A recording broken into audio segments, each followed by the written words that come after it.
You got handed a list. Get the education, get the job, work harder every year, earn more, buy the bigger place, marry, have the kids, take on more as you go. And somewhere near the end of that list, the life you actually want is supposed to be waiting for you. The trouble is running that list without ever pricing a single step or asking whether it still fits the life you're actually living.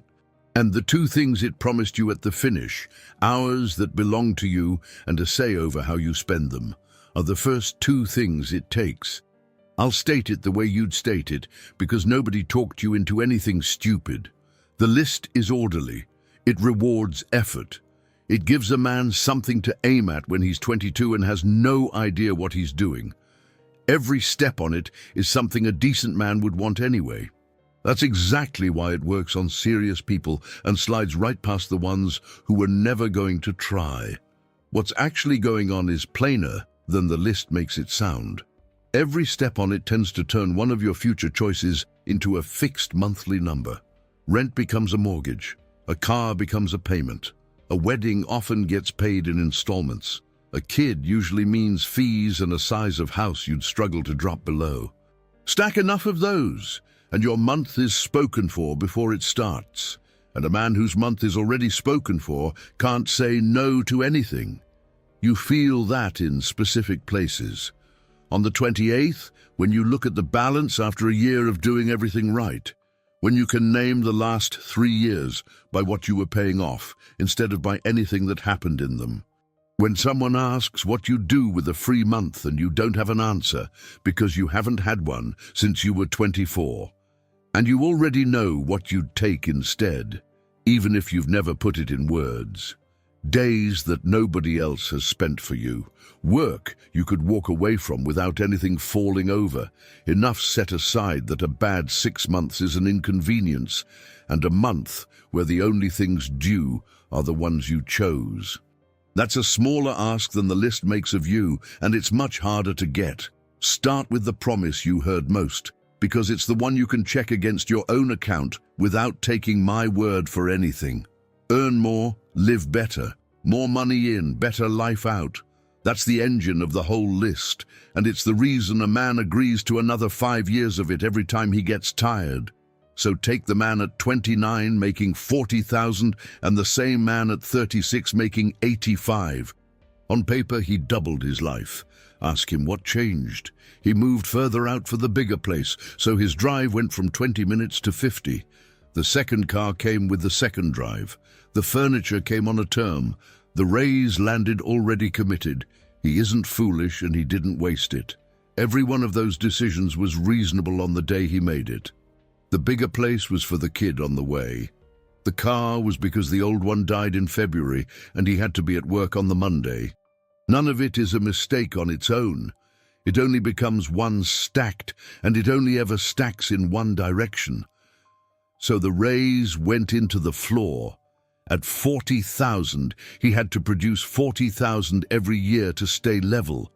At 85, he has to produce 85 every year, or things start coming apart within about 2 months. The promise was a better life. What he bought was a higher minimum. I sat at a kitchen counter once, while a guy worked out what his last raise had really left him each month. He got to the number and went quiet in a way I wasn't ready for. Then he laughed at himself and started talking about football. Money, you can argue with at least. You can always earn more of it, and men do, and some of them get out from under it. What the list charges next doesn't come back, and it's the thing every man on this path leans on hardest when he wants to keep going. The promise is that the hard years are temporary. You push now so you can ease off later.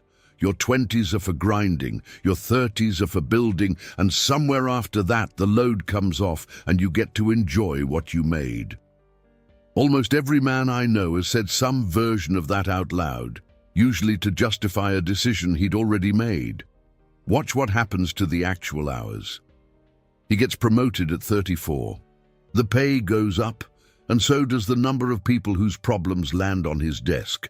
Now his phone is a work phone at all hours, and Sunday evening is when he reads ahead, so Monday doesn't bury him. The promotion paid him more and took the last stretch of his week that had nothing in it.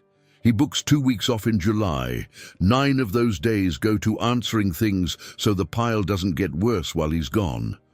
He comes back and people tell him he looks rested. He knows exactly how he spent that time. And the later keeps moving. At 25, later was 30. At 30, later was once the mortgage was under control. At 38, it's once the kids are through school. At 50, it's after one more good year because the market was bad and the retirement number came back lower than he expected. Later has been rescheduled every single time he got close enough to see it. The list promised him a phase. What he got is a slope. Every hour that opened up got filled by the next obligation before he had a chance to decide what to do with it. There is no step on that list where the load comes off. The steps only ever add. Answer this one honestly, because it takes 5 seconds. When was the last time you had a stretch of days that nobody had a claim on? No catching up, no owing anyone a reply. Nothing scheduled by someone else. If you had to go back more than 3 years to find one, you already understand this better than I could explain it. Time you can at least watch going. The next thing the list charges is the one men don't notice until it's already been taken, because it never shows up on a statement anywhere. The list says the whole point of the work is the family. You provide, and providing is how you're a good father and a good husband. The hours are for them. That sentence is what keeps a tired man in the car at 6 in the morning, and it's the reason he doesn't feel like he's missing anything while it's happening. So count his hours the way a payroll department would. He's out before the kids are up. He's back at 7. And dinner plus homework plus bed runs about 90 minutes, and he's on his phone for 20 of them because something at work isn't finished. Saturday has errands in it, and the tiredness he's been carrying since Wednesday. That's what the providing actually buys in hours, with his own children. His daughter has a thing at 2 on a Thursday. He can't go, and he explains why, and she says it's fine and she means it. That's the part he thinks about in the car. She has already built her expectations around a father who isn't there in the afternoon. She did it without complaining, and she's 9.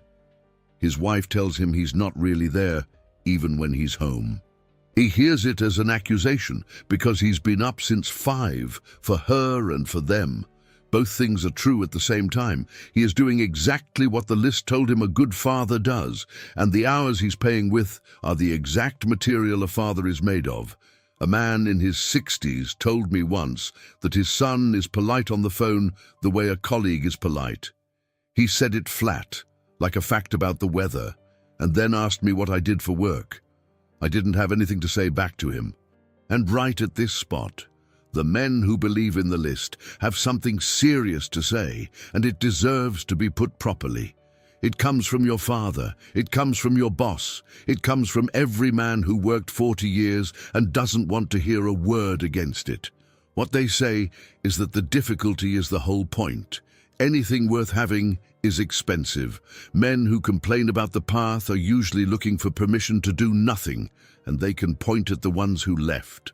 The guy who opted out at 26 to travel and pick up freelance work is 39 now, renting a room, no savings, no leverage, the same problems he had before, plus a decade. They've watched that happen more than once, up close.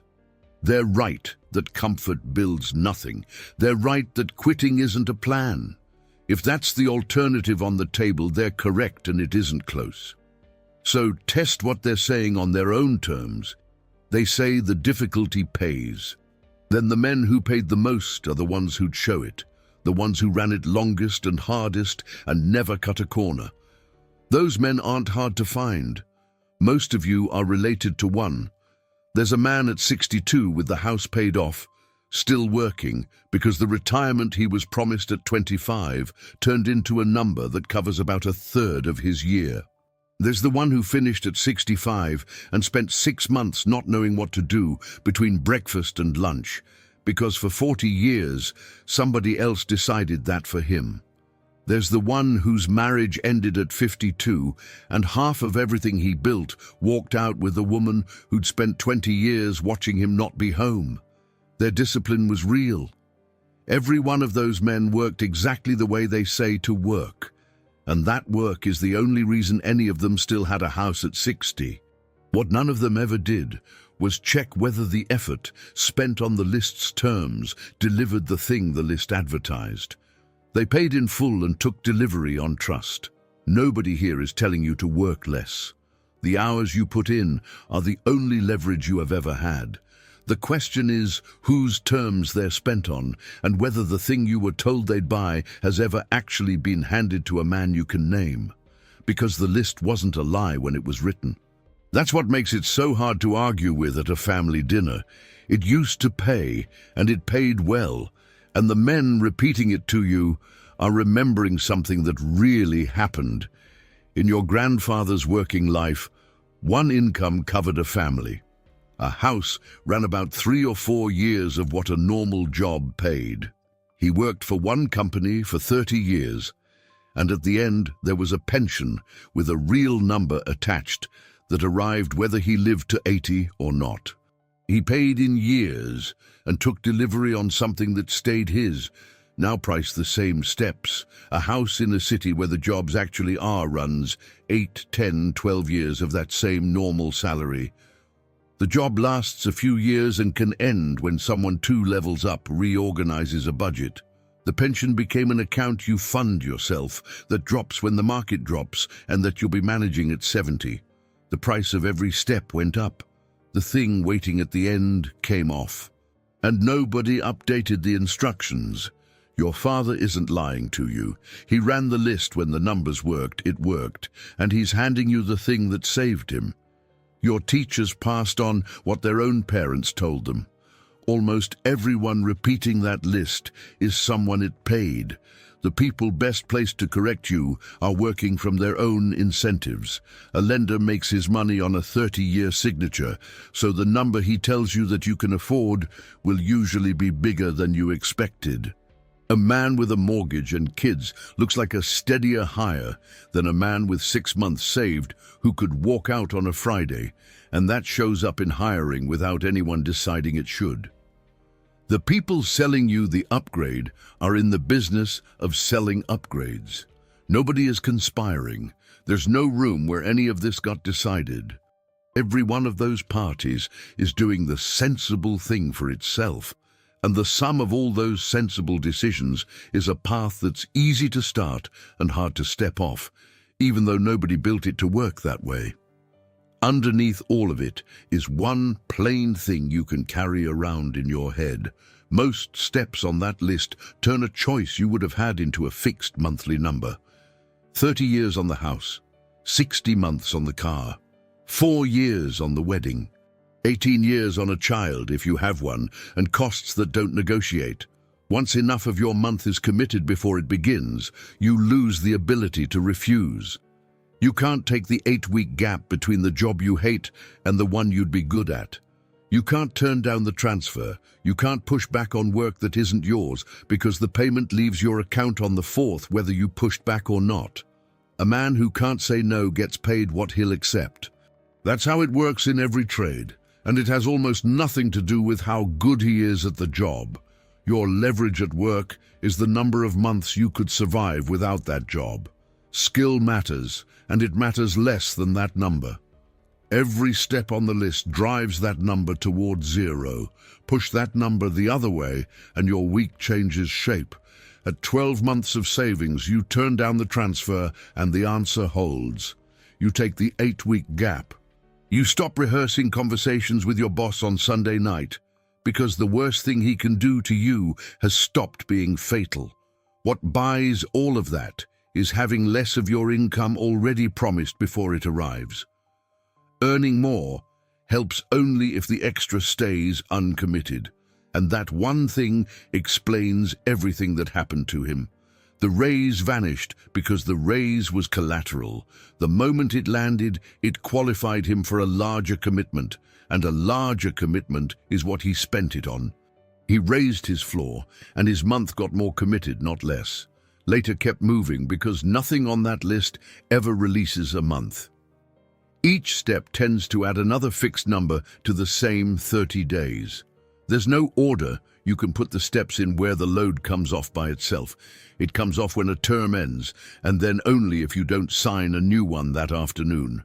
And he became a stranger at his own table because the hours had to go somewhere and the payments decided where. The obligations arrive on a schedule. His daughter's Thursday afternoon doesn't arrive on a schedule. Something has to lose every single week, and it's always the thing that doesn't send a bill. Work is still how you get anything, and there's no version of a good life where you don't do a lot of it. A marriage that works is still one of the better things available to a man. Kids are worth what they take, if you chose them. Every step on that list is genuinely good when a man picks it up on purpose and knows what it takes out of his month. None of this is a reason to walk away from your life. Here's the one thing to change, and it's small enough to do this week. Before you add anything, the bigger place, the newer car, the upgrade that's only 40 more a month, stop pricing it in money and price it in hours. Take the monthly payment. Divide it by what an hour of your work actually puts in your pocket after tax. That's how many hours of your life that thing takes every month for as long as the term runs. 400 a month at 20 an hour in your pocket is 20 hours. 2.5 working days a month, every month for 5 years. Then ask whether the thing is worth 2.5 days a month of your life. Sometimes it will be, and you sign it knowing exactly what you signed. Most of the time you'll leave it in the shop and keep the days. Do that 10 times over 5 years, and you end up somewhere specific. You have a month where most of the days are still yours to assign. You have enough saved that 6 months out of work doesn't sink anything. You stop doing arithmetic at 3 in the morning, and you can say no at work out loud and mean it, which changes what people ask of you within about a year. That's what the list promised to hand you at 70. You can have a decent share of it at 40 by refusing to sign for things you were told to want. Nobody is going to rewrite that list for you. Your father can't and your boss won't, and neither of them has to live in the results. You're the one who lives in them. So take the steps you're actually taking because you looked at what each one takes out of your month and decided it was worth it. That's the only version of that life that was ever going to belong to you.